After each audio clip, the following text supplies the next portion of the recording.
So I want you to imagine sitting in like a corporate boardroom. Millions of dollars are completely at stake. The quarterly numbers are just bleeding red.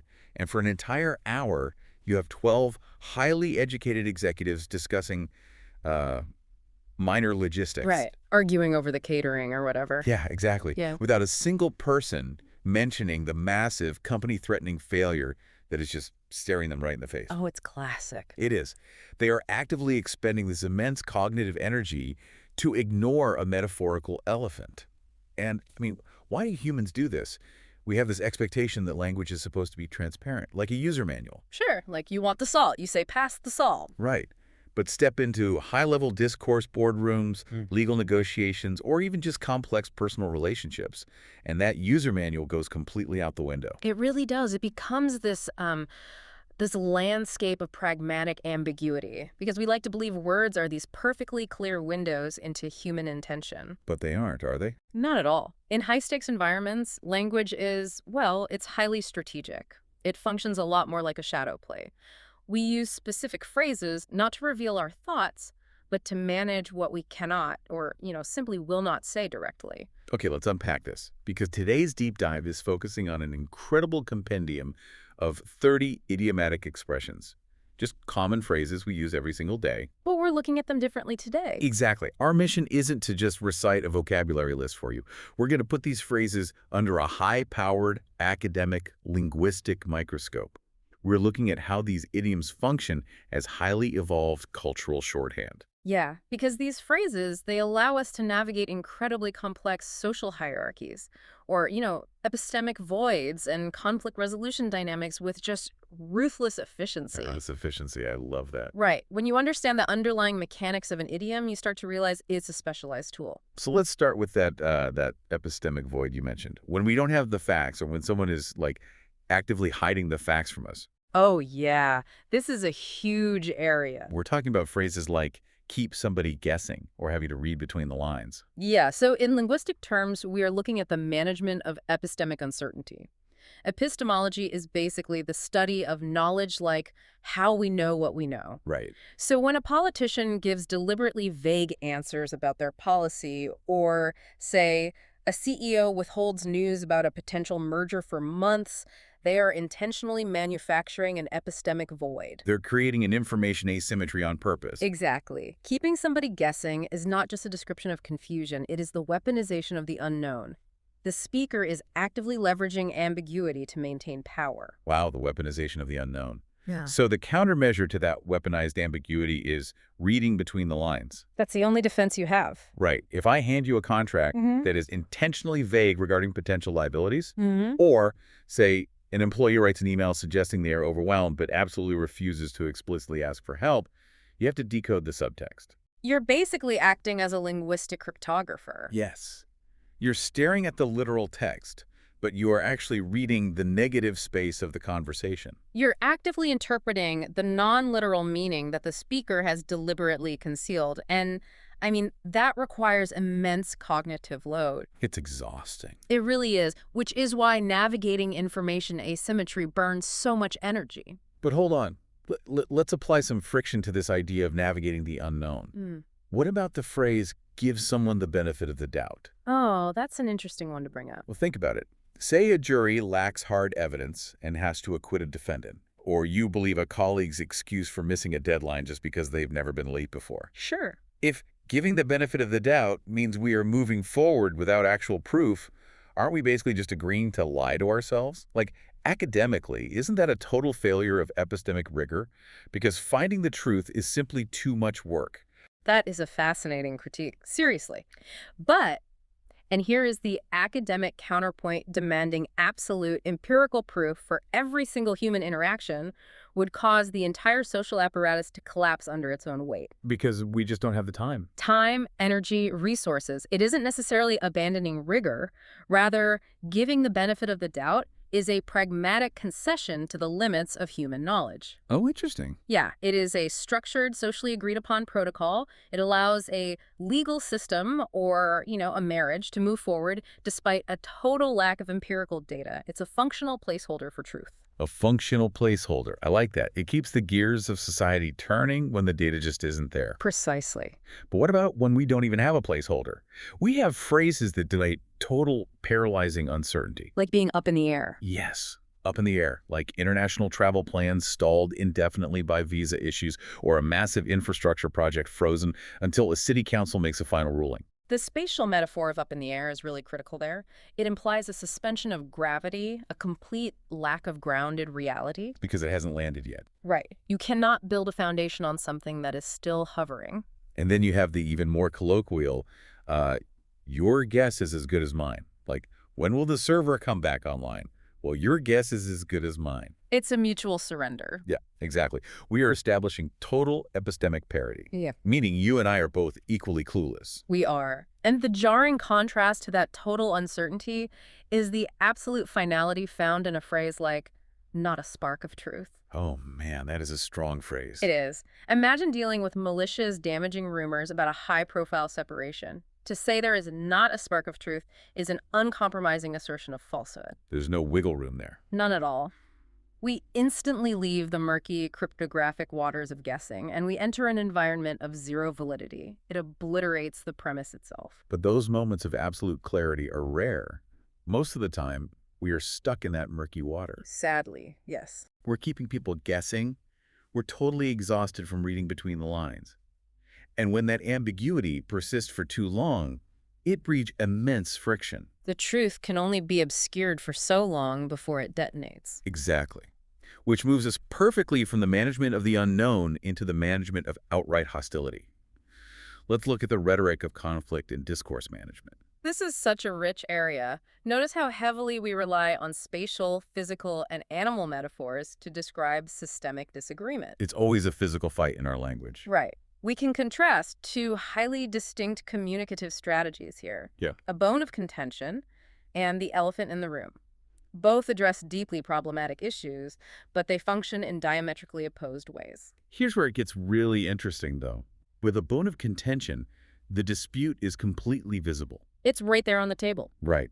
We're talking about the bitter division of assets in a divorce proceeding, or water rights being a vicious, decades-long dispute between two border states, or even just a controversial new office layout causing a rift among staff. It's an active battle. Yeah.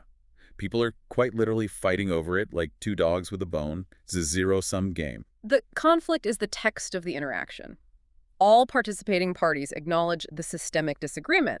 Now, juxtapose that highly visible hostility with the elephant in the room. The ultimate failure of discourse. Yeah. That agonizing boardroom meeting we talked about, where a company is hemorrhaging cash, or a staff party where a beloved manager has just been fired under mysterious circumstances and everyone is aggressively talking about the appetizers instead. What's fascinating here is the brilliance of the elephant in the room as a linguistic construct. Yeah. It perfectly captures the physical, suffocating weight of cognitive dissonance. Because the animal is massive. Yes, it takes up all the spatial volume in the room, and yet an entire group is colluding to pretend it doesn't exist. It's wild. The conflict isn't found in a loud argument. The conflict is entirely contained within the exhausting, silent effort of active avoidance. What about when conflict is actually invited into the room, like when it's socially sanctioned? Yeah.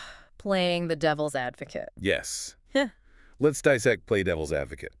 A law professor aggressively interrogating a student's argument, or a lead engineer attacking their own team's prototype in a brainstorming session. Academically speaking, how does this sanctioned intellectual conflict function differently from, say, actual interpersonal sabotage? Well, playing devil's advocate is one of the most sophisticated rhetorical shields we have in the English language. A rhetorical shield, how so? By invoking that specific phrase, a speaker creates a temporary hypothetical persona. It allows them to introduce highly critical, unpopular, or even offensive viewpoints without taking personal reputational ownership of those views. Oh, wow. It divorces the argument from the arguer. Exactly. You can rigorously test the structural integrity of an idea while entirely protecting the social harmony of the room. It's an authorized stress test. You're Huh. given permission to attack an idea safely, Right. which is the exact opposite of interpersonal sabotage, where a phrase like steal someone's thunder comes into play. Yeah, that is a totally different mechanism. Like a rival tech company secretly releasing a heavily hyped feature a day before their competitor's big keynote. Mm-hmm. Or, on a personal level, someone announcing their own pregnancy at their sister's wedding reception. The absolute worst. Right. That is not testing an idea. That is hijacking reality. Stealing thunder is a direct, hostile violation of the temporal and social hierarchy of attention. It is an unsanctioned appropriation of praise. An unsanctioned appropriation of praise. That perfectly nails it. You are absorbing the social capital that rightfully belonged to someone else's timeline. And when we encounter individuals who operate this way, we are often forced to employ deductive and spatial defense mechanisms. Like recognizing when someone is barking up the wrong tree. Exactly. Federal investigators pursuing a high-profile suspect without a shred of evidence, or a software developer spending 3 weeks rewriting code to fix a bug that was actually just a hardware issue. It's fundamentally flawed deductive reasoning. Right, you are expending tremendous energy in a direction that is mathematically guaranteed to yield 0 results. And if you realize a colleague is constantly barking up the wrong tree, or perhaps they have a documented history of stealing your thunder, you transition to boundary setting. Meaning you keep someone at arm's length, Yes. building a psychological moat. I respect my business partner, but I keep him at arm's length to maintain strict professionalism. Or deliberately minimizing contact with a highly toxic relative after a betrayal. You mitigate the threat by strictly managing the physical and emotional distance. It is calculated proximity. Calculated proximity. But think about it. Whether you are managing the distance of arrival, silently enduring the weight of the elephant, or fighting over the bone of contention, you are expending massive amounts of energy. Every single one of these strategies requires a constant underlying current of action. Which drags us right into the sociology of effort, action, and human limitations. Yeah. We've talked about how we navigate what we don't know and how we fight. Now we have to look at how we actually work. And how society linguistically categorizes labor. The idioms we use to describe effort are highly revealing of our cultural values regarding endurance and cognitive capacity. We can categorize profound effort into 2 distinct domains. Okay, what's the first? First, the intense, highly isolated focus of burning the midnight oil. The solitary, sacrificial grind against the clock. A junior attorney pulling 3 all-nighters to prepare for a federal trial. Or a medical student studying for board exams. Or a startup founder racing to hit an 8:00 a.m. launch deadline. It is task-based, temporary, and deeply isolating. Right. And parallel to that isolated effort is the durational, relational effort of sticking with a commitment through thick and thin. Like a core group of employees staying with a legacy company through multiple bankruptcies. Or a spouse supporting their partner's wildly unprofitable artistic dream for a decade. It's unwavering loyalty. The environmental variables change, the thick and thin of the circumstances, but the commitment refuses to be altered. But I want to contrast this deeply romanticized view of noble effort with something much more cynical. Oh, I know where you're going with this. What about the sociology of superficial conformity? Jump on the bandwagon. If burning the midnight oil is peak independent effort, jumping on the bandwagon is its academic opposite. It's the total abandonment of independent analysis in favor of social proof. Exactly. Fortune 500 companies blindly integrating AI into their platforms without any clear use case, just because their competitors did it. Or financial influencers desperately pivoting to crypto and then pivoting to real estate, chasing whatever's trending. It's not deep effort at all. No. You are entirely outsourcing your cognitive strategy to the crowd. You perceive momentum, and you leap onto the vehicle without checking the destination. It is the linguistic embodiment of herd mentality. It completely bypasses critical evaluation for immediate social or economic relevance. But action inherently carries risk. Always. When action, whether it is isolated, midnight oil effort, or collective bandwagoning, surpasses our actual human capacity, we encounter structural failure. We bite off more than we can chew. The classic condition of cognitive overload. Exactly. A mid-level manager demanding to lead 3 international projects simultaneously. Or an amateur deciding to gut and renovate a historic house entirely by themselves. Your ambition vastly, catastrophically outpaces your capacity for execution. The system crashes. Yeah, the system crashes. And this profound cognitive overload is frequently preceded by failures in executive function, usually born of extreme impulsivity. Which we linguistically separate, right? Yes, into acting on the spur of the moment versus acting in the heat of the moment. Oh, I love the distinction here. On the spur of the moment is temporal recklessness. It's relatively benign, but totally uncalculated. Like deciding to drive to the coast at 2 a.m. Exactly. Spontaneously giving an unplanned wedding toast or dropping thousands of dollars on a luxury item without checking your bank account. It's spontaneous action completely divorced from long-term planning. In the heat of the moment, conversely, implies being entirely hijacked by intense emotional or environmental stimuli. The cognitive filter entirely fails. Uttering deeply regretful, relationship-ending words during an argument, or making a wildly aggressive financial trade because the market is panicking. And when that executive function fails, situations rapidly get out of hand. A peaceful downtown protest suddenly fracturing into chaotic vandalism, or a parent failing to enforce early discipline on a toddler until the child's behavior becomes completely unmanageable. Control mechanisms don't just bend. They snap. They do. And the expenditure of energy required to contain a situation that has gotten out of hand is universally exhausting. Which introduces one of the most fascinating linguistic oddities in our analysis. Yeah. Under the weather. Yes. We're talking about profound biological exhaustion here. Feeling feverish, missing a crucial board meeting, looking completely drained at a dinner party. It is such an elegant, almost architecturally perfect way to communicate a physical deficit without violating your own privacy. Right, because you don't have to list your exact gastrointestinal symptoms to your boss. No one wants to hear that. You simply state you are under the weather, and society universally accepts the boundary. It functions as a highly refined, polite assertion of temporary incapacity. It asks for grace without demanding intimacy. I love that. Grace without demanding intimacy. But eventually, all of this action, the midnight oil, the impulsivity, the cognitive overload, the sheer exhaustion, it reaches a critical mass. The energy cannot loop infinitely. An outcome must eventually be determined. Exactly. So what does this all mean? We have to make the call. Which brings us to our final thematic cluster, the trajectories of finality, precision, and the cyclical nature of failure. We've navigated the unknown, we've survived the argument, we're completely exhausted. Now we face the anxiety of the decision. And if we connect this to the bigger picture, when we examine decision-making through this lens, we see a profound, almost paralyzing anxiety surrounding finality. Observe the deliberate stasis inherent in the idiom, sit on the fence. The desperate refusal of consequence. Entire governments stalling for years on vital environmental policy because any action will anger a specific voter base. Or a friend refusing to pick a side when two other friends have a massive falling out. You are perched in a state of suspended animation, avoiding the decision entirely. Because choosing a side means accepting the gravity of that choice. Right. But the irony of sitting on the fence is that the fear of making the wrong choice frequently leads directly to the temporal finality of missing the boat. Oh, the ultimate penalty for stasis. Failing to buy shares in a startup before it goes public. Hesitating for months to ask someone out until they start dating someone else. Right. Or a massive telecommunications company dismissing touchscreen technology in the early 2000s until they are entirely irrelevant. The opportunity window forcefully closes, and you are left stranded on the dock. Its consequence imposed by inaction. Time makes the decision for you.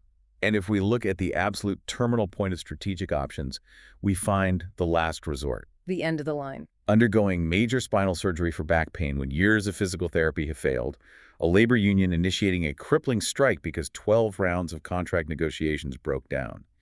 It is the severe, often destructive action you are forced to take when literally every other possibility has been exhausted. It is the ultimate escalation in a decision tree. But how do we linguistically evaluate the quality of these actions? We rely on the rhetoric of precision. When an analysis is flawless, we say, it hit the nail on the head. Exact diagnostic precision. A consultant walking into a failing company and perfectly identifying that their supply chain logistics are destroying their profit margins. It's a beautifully mechanical metaphor for exactness. The hammer meets the target perfectly. Right. True academic and linguistic rigor, however, requires us to balance that precision with necessary skepticism. We must possess the cognitive flexibility to take something with a pinch of salt. Applying a protective filter of doubt. Reading a tabloid piece about a celebrity scandal, listening to a salesperson's highly exaggerated claims about a software's capabilities, or hearing promises from a politician with a history of overpromising. You don't fully reject it, like we discussed with Not a Spark of Truth, but you apply a necessary heuristic of skepticism. It's calibrated belief. Calibrated belief. Yet, despite our precision and our calibrated skepticism, strategies still fail. They do. The prototype implodes during the safety test. The client flatly rejects the 6-month proposal. The marketing campaign generates 0 leads. And when that happens, we are forced into cyclical iteration. Back to the drawing board. I deeply respect the phrase, back to the drawing board, because it demands absolute humility without accepting ultimate defeat. It acknowledges structural failure, but it's a reset, not an end. The foundational premise was flawed, and it requires total, ground-up reconstruction. As we reconstruct and as we communicate these complex failures, advanced speakers prioritize efficiency above all else. They rigorously avoid beating around the bush. The linguistic equivalent of dodging lasers. Right. Spending 15 minutes telling a long, meandering story to your spouse to hide the fact that you backed the car into a mailbox. You are intentionally dancing around the point of impact because of guilt or anxiety. It is a deliberate misdirection of narrative focus. To counter that anxiety-driven misdirection, we utilize highly aggressive conversational shortcuts. Cut a long story short and make a long story short. These two phrases mean the exact same thing, but they are brutally efficient tools for summarizing narratives of failure. To make a long story short, the European expansion strategy was a disaster. Or, to cut a long story short, we completely lost the contract. You spare your listener the agonizing, granular details of a defeat. You fast forward past the misery and deliver the pure impact. It is the ultimate pragmatic truncation. You are sacrificing narrative depth for conversational efficiency and emotional mercy. Emotional mercy, I like that. Which brings us to the definitive boundary setting of them all. When the story has been truncated, when the drawing board has been wiped clean and the effort is fully expended, we employ the ultimate temporal finality. Call it a day. The formal cessation of action, stopping work after a brutal 10-hour sprint. It's the verbal period at the end of the effort sentence. I have literally nothing left to give, so I am going to call it a day. A recognized boundary that closes the circuit. Okay, we need to take a step back and synthesize the sheer volume of what we've covered. We've pulled apart 30 incredibly common phrases today, but I hope the realization here is that none of these are just throwaway lines or casual slang. Far from it. They are highly evolved, incredibly precise linguistic tools.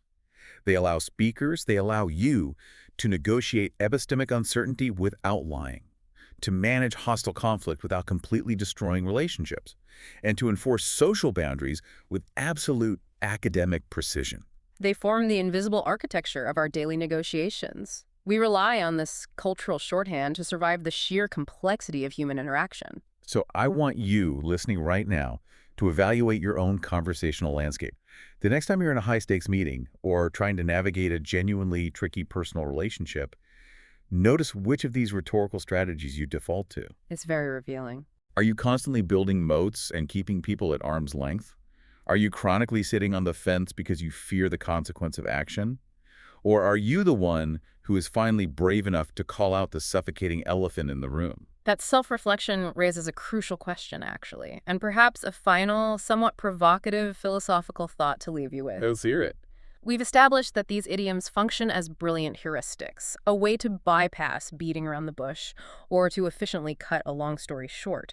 But does relying on this standardized linguistic shorthand too heavily actually prevent us from finding a unique spark of truth in our own individual experiences? Oh, wow. Wait, so if we use the prepackaged phrase, do we stop looking for the unique reality? Exactly. Do these highly convenient tools articulate our specific, nuanced reality, or do they subtly constrain how we are even able to think about our problems? In the end, are we using the linguistic tool, or is the tool shaping us? Are we just following a hidden user manual after all? That is a brilliantly muddy thought to end on. You really hit the nail on the head.